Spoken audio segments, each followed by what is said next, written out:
Hello दोस्तों, इस YouTube channel पर आपका स्वागत है। आरओ एग्ज़ाम के लिए हम प्रत्येक क्लास में महत्वपूर्ण प्रश्नों को ही शामिल करते हैं। चलिए क्लास को स्टार्ट करते हैं। प्रश्न नंबर 1, मध्यकालीन भारत के आर्थिक इतिहास के संदर्भ में शब्द अगरघट्टा किसे निरूपित करता है? बंधुआ मजदूर को, सैन्य अधिकारियों को दिए गए भूमि अनुदान को, भूमि की सिंचाई के लिए प्रयुक्त जल चक्र वाटर व्हील, कृषि भूमि में बदली गई भूमि। तो ऑप्शन सी राइट आंसर है। भूमि की सिंचाई के लिए प्रयुक्त जल चक्र को अगरघट्टा से निरूपित किया जाता है मध्यकालीन भारत के आर्थिक इतिहास में। प्रश्न नंबर 2 है, नगरीकरण और औद्योगिकरण हानिकारक है? संतुलित विकास के लिए, पर्यावरण और पारिस्थितिकी के लिए, जैविक विविधता के संरक्षण के लिए, उपरोक्त तीनों के लिए। आपने डी विकल्प चुना है तो सही चुना है, क्योंकि यहाँ पर नगरीकरण और औद्योगिकरण हानिकारक है इन सभी पॉइंटों के लिए। प्रश्न नंबर देखिए नेक्स्ट। संविधान में मंत्रिमंडल कैबिनेट शब्द का एक बार प्रयोग हुआ है, वह है, तो वह कौन सा अनुच्छेद है जिसके तहत संविधान में कैबिनेट शब्द का एक ही बार प्रयोग हुआ है?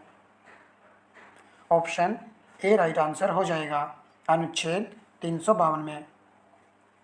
प्रश्न नंबर 4 है, भारतीय संविधान के अनुसार राज्यों की विधायिका में सम्मिलित है। अपना उत्तर नीचे दिए गए कोड से चुनें। विधान परिषद एवं राज्यपाल, विधानसभा एवं विधान परिषद, विधानसभा एवं राज्यपाल, राज्यपाल, विधानसभा एवं विधान परिषद जहां इसका अस्तित्व है। तो केवल यहाँ पर ऑप्शन डी राइट होगा और केवल 4 वाला पॉइंट यहाँ पर सही है, क्योंकि यहाँ पर विधायिका से संबंधित सभी पॉइंट इसी लाइन में मेंशन कर दिए हैं। मेन पॉइंट ये है इसका कि विधान परिषद जहाँ इसका अस्तित्व है वो भी विधायिका में शामिल है। चलिए नेक्स्ट प्रश्न देखते हैं। राज्यसभा को अस्थायी सदन कहते हैं क्योंकि सभी सदस्य आजीवन सदस्य होते हैं? नहीं, ये पॉइंट यहाँ पर गलत है। इसे विघटित नहीं किया जा सकता। हाँ, बिल्कुल सही पॉइंट है। कुछ सदस्य प्रति 2 वर्ष में अवकाश ग्रहण करते हैं। बी और सी दोनों सही है। आंसर आपने चुन लिया होगा, तो बी केवल यहाँ पर राइट आंसर होगा, क्योंकि इसके कुछ सदस्य ये गलत दिया गया है, क्योंकि इसके 1/3 सदस्य प्रति 2 वर्ष में अवकाश ग्रहण करते हैं। 1/3 सदस्य जो है अवकाश ग्रहण करते हैं। चलिए प्रश्न नंबर 6 देखिए। आरओ पैटर्न को ही हम जो है फॉलो कर रहे हैं। निम्नलिखित कथनों पर विचार कीजिए। उपरोक्त कथनों में से कौन सा सही है? राज्यसभा में धन विधेयक को या तो अस्वीकार करने या संशोधित करने की कोई शक्ति निहित नहीं है। तो आपको देखना है कि ये वाला पॉइंट यहाँ पर सही लिखा हुआ है या नहीं। तो धन विधेयक तो लोकसभा में जो है प्रस्तुत किया जा सकता है, तो इस प्रकार ये वाला पॉइंट यहाँ पर सही लिखा हुआ है।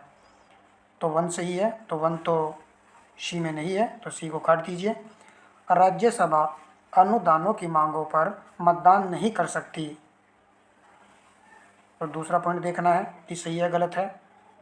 ये वाला पॉइंट भी यहाँ पर सही है, क्योंकि अनुदानों की मांगों पर मतदान जो है कहाँ पर होता है? लोकसभा में होता है, राज्यसभा में नहीं होता है।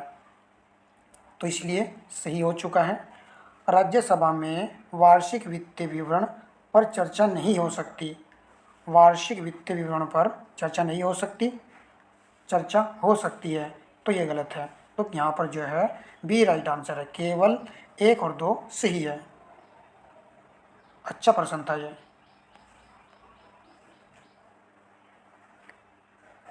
प्रश्न नंबर 7, मई 2024 में WHO द्वारा किस रोग के निवारण हेतु TAK-003 नामक एक नए टीके को मंजूरी प्रदान की है? आप इसको TAK-003 कह सकते हो। तो ऑप्शन बी राइट आंसर है। डेंगू रोग के निवारण के लिए इस टीके को मंजूरी प्रदान की है WHO ने। इम्पोर्टेंट प्रश्न है। प्रश्न नंबर 8 है, मई 2024 में निम्नलिखित में से किस क्षेत्रीय संघ या संगठन द्वारा महिलाओं के विरुद्ध हिंसा से निपटने हेतु पहला कानून पारित किया गया है?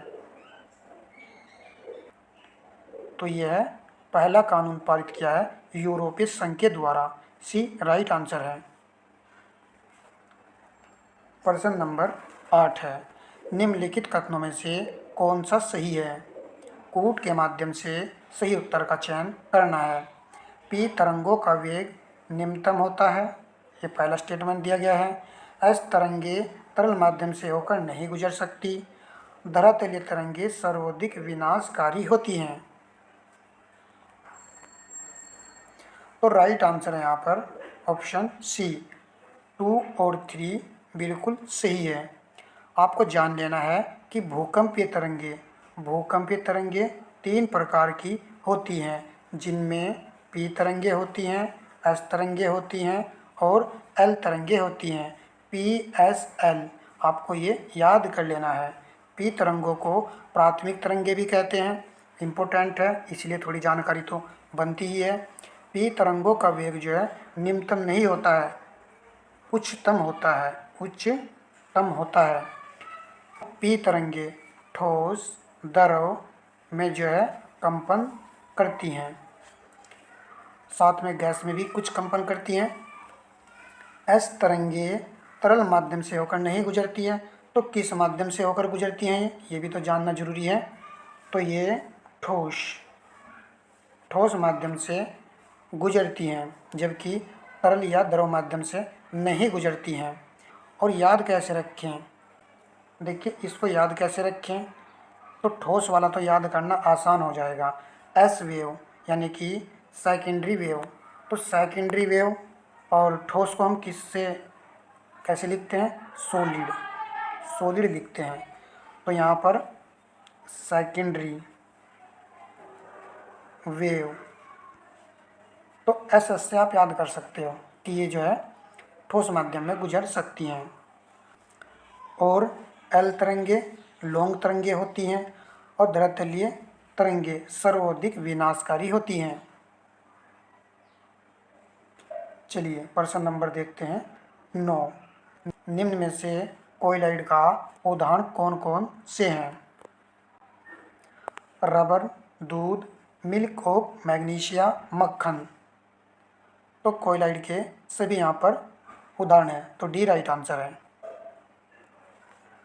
प्रश्न नंबर लगाइए 10। ग्राफीन के संदर्भ में निम्न में से कौन सा कथन सत्य नहीं है? यह कार्बन का एक अपर रूप है जिसके प्रत्येक परमाणु दोनों ओर से रासायनिक अभिक्रिया के लिए उपलब्ध होते हैं। तो ये पॉइंट बिल्कुल सही लिखा हुआ है। ग्राफीन लगभग पारदर्शी होते हैं, तो ये भी सही है। यह ऊष्मा और विद्युत का कुचालक होता है। सबसे मजबूत इस्पात से भी यह 100 गुना अधिक मजबूत होता है। तो सत्य कथन नहीं है ऑप्शन सी, क्योंकि ये ऊष्मा के सुचालक जो है होते हैं, ये पॉइंट है। ग्राफीन जो है आप जानते भी होंगे। पेल्सिन में क्या होता है? ग्रेफाइट, और वहीं से जो है ग्राफीन उपलब्ध होता है। तो ये पारदर्शी होता है और विद्युत का सुचालक जो है होता है, और इसका प्रत्येक परमाणु दोनों ओर से रासायनिक क्रिया में भाग लेते हैं या उपलब्ध होते हैं। बहुत ही अच्छा प्रश्न है।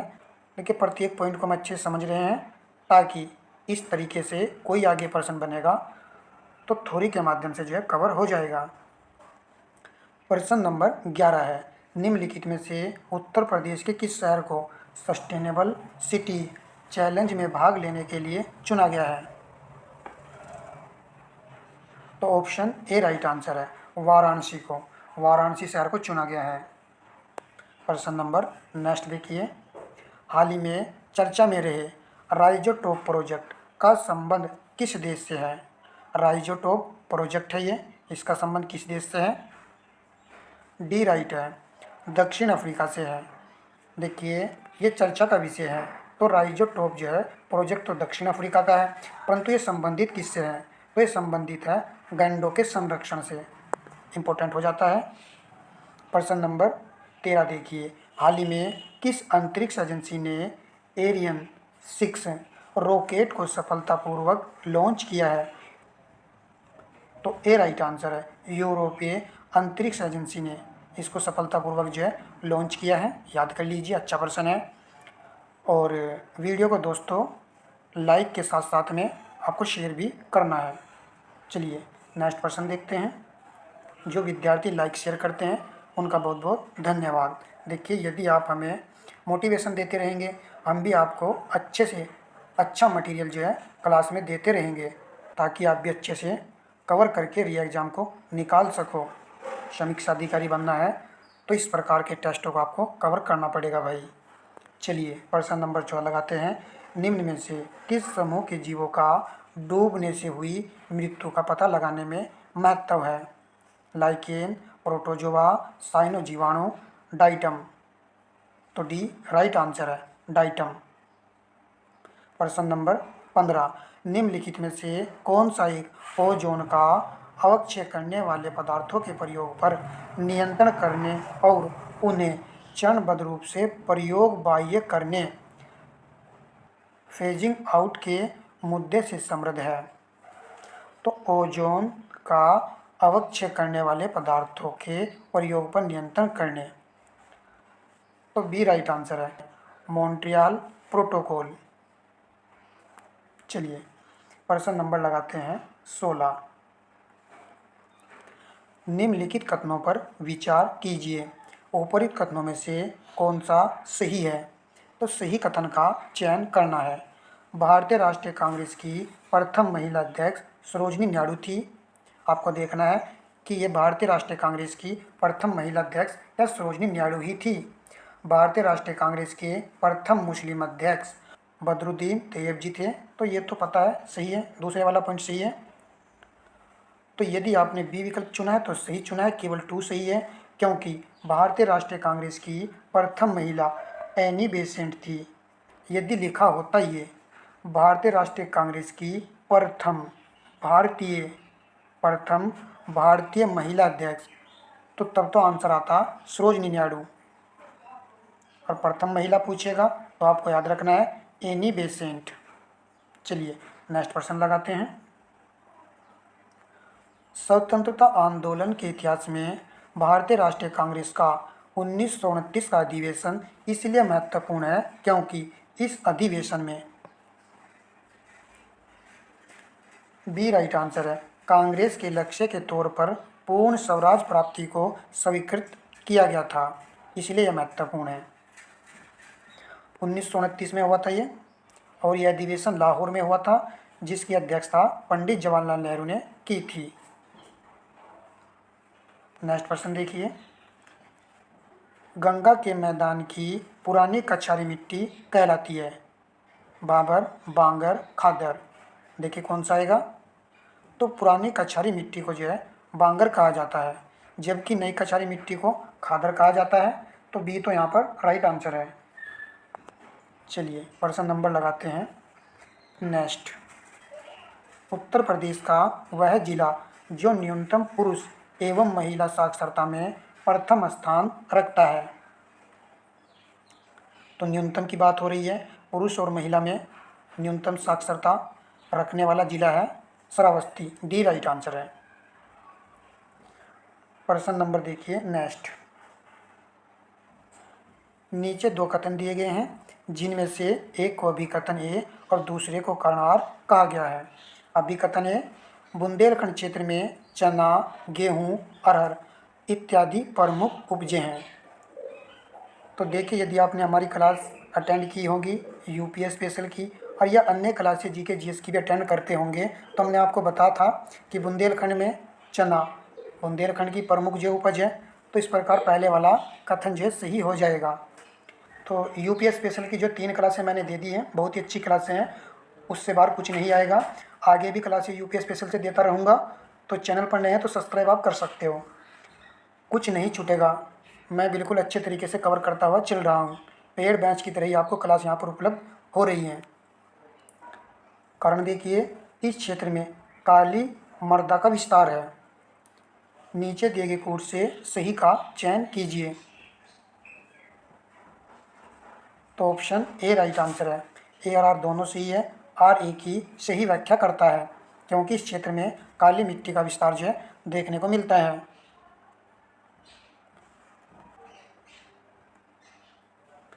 नेक्स्ट प्रश्न देखते हैं। निम्नलिखित जनजातियों में से किसकी संख्या उत्तर प्रदेश में सर्वाधिक है? चारों जनजातियों में देखना है कि किसकी संख्या उत्तर प्रदेश में सबसे अधिक है। तो थारू की है। बी राइट आंसर है। नेक्स्ट पॉइंट देखिए, सूची फर्स्ट को सूची सेकंड से सम्मिलित कीजिए तथा नीचे दिए गए कोड से सही उत्तर चुनिए।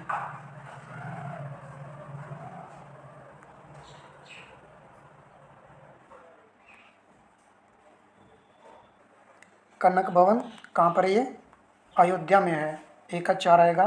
कामदगिरी पर्वत चित्रकूट, कालिंजर दुर्ग बांदा, देवा शरीफ बाराबंकी डिकवन। 4 3 2 1 ऑप्शन बी राइट आंसर हो जाएगा। हमारे YouTube चैनल पर आप आरओ की प्रैक्टिस कर सकते हो इन क्लास के माध्यम से, क्योंकि प्रत्येक क्लास में मैं प्रत्येक सब्जेक्ट से प्रश्नों को शामिल करता हूं। आप देख भी रहे होंगे। प्रश्न नंबर 23, निम्न युग्मों में से कौन सा एक सही सुमेलित नहीं है? General bank of India 1786, Awadh commercial bank 1885 दिया गया है, Punjab national bank 1894, bank of Bombay 1840। Banking में जो है एक प्रश्न आपने देखा होगा, इसी प्रकार सन दे करके प्रश्न पूछ लिया गया था। याद जो है पेपर को पूरा पूरा रखना है आपको, ताकि उसी पैटर्न पे आप तैयारी कर सको। तो यहाँ पर जो है सही नहीं है, और ऑप्शन बी गलत है। ये सही सुमेलित नहीं है। अवध कमर्शियल बैंक की स्थापना जो है 1881 ईस्वी में हुई थी। प्रश्न नंबर लगाते हैं 23।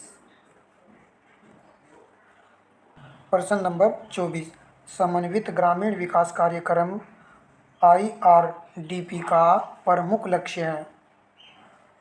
तो यहाँ पर इसका प्रमुख लक्ष्य बताना है। पुरानी योजना का प्रश्न है, और योजना से भी प्रश्न देखने को मिले थे एग्जाम में। और मैंने आपको ये भी बताया था कि इसकी स्थापना कब हुई थी, ये इम्पोर्टेंट रहेगा। तो याद कीजिए, हमने आपको बताया था 2 अक्टूबर जो है 1980 को इसकी स्थापना की गई थी। और इसका लक्ष्य था ग्रामीण क्षेत्रों में चयनित परिवारों को गरीबी रेखा से ऊपर करने में समर्थ बनाना। मोस्ट इम्पोर्टेंट प्रश्न है ये। नेक्स्ट प्रश्न देखिए, अप्रैल 2024 में निम्नलिखित में से किस देश द्वारा वर्ष 2030 तक अंतरिक्ष में यात्रियों को भेजने के उद्देश्य के साथ सेनझाओ 18 मिशन लॉन्च किया गया है?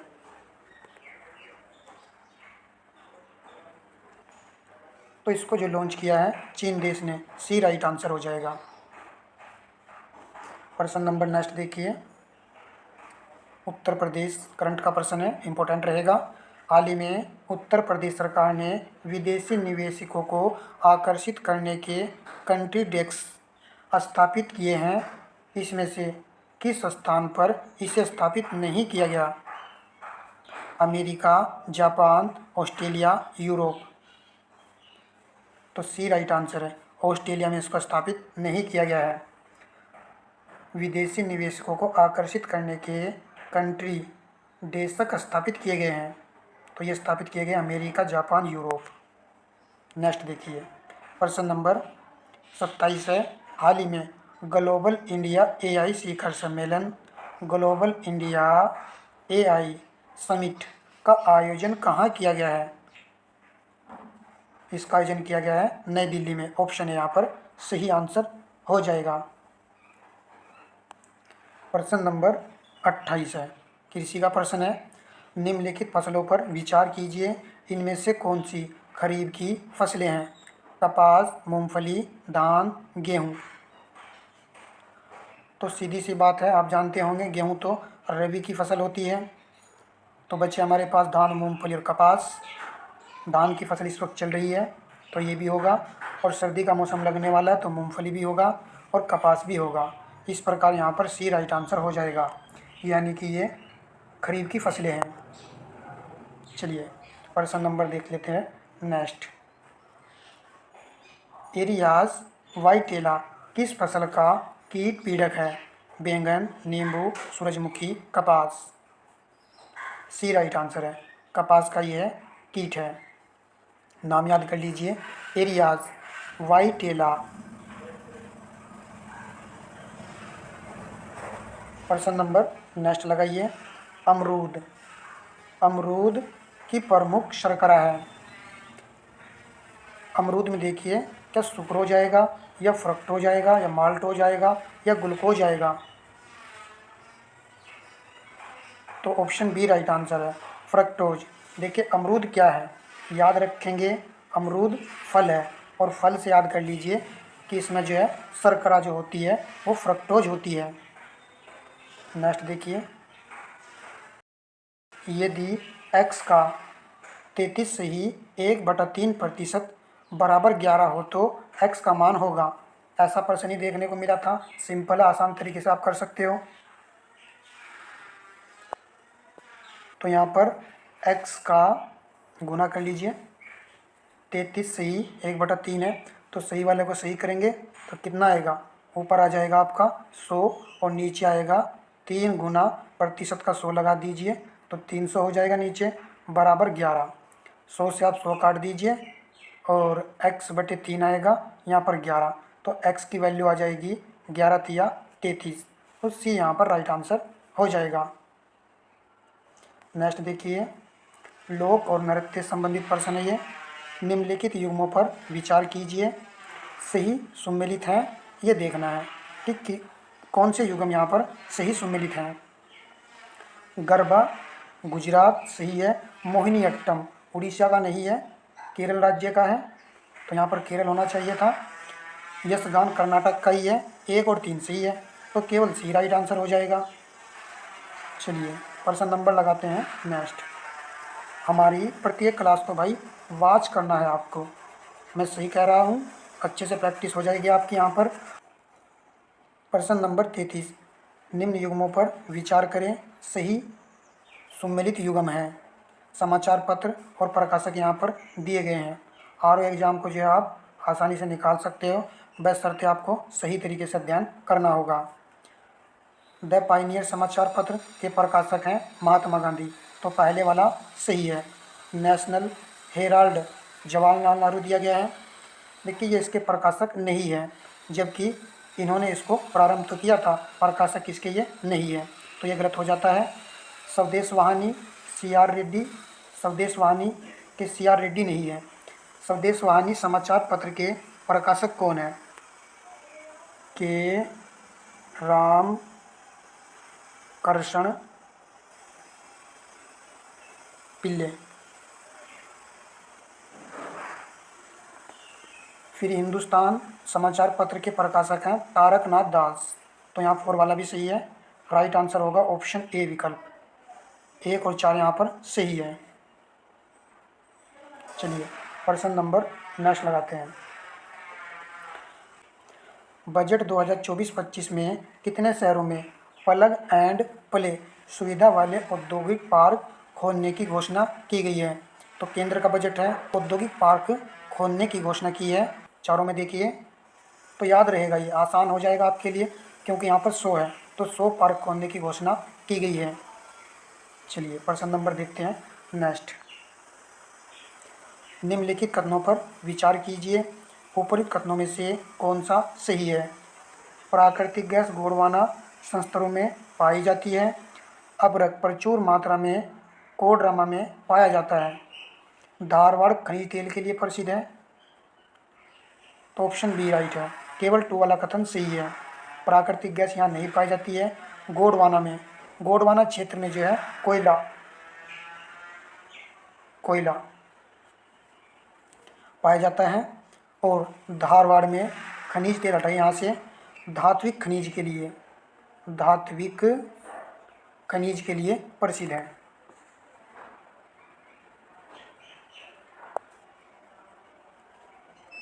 प्रश्न नंबर लगाते हैं। नेक्स्ट है वीडियो का लास्ट और अंतिम प्रश्न है, यदि सेशन आपको पसंद आया है तो वीडियो को भाई लाइक करने में ज़रा भी संकोच नहीं करना है और अपने दोस्तों में शेयर ज़्यादा से ज़्यादा कीजिएगा। निम्नलिखित में से कौन एक हरित गृह गैस नहीं है? 2017 में पूछा गया है मेंस एग्जाम में। तो वेरी इजी प्रश्न है, ए राइट है ऑक्सीजन। जबकि ग्रीन हाउस गैस हैं chlorofluorocarbon, carbon dioxide, methane gas, ये सभी हैं। तो मिलते हैं नेक्स्ट क्लास में। धन्यवाद दोस्तों।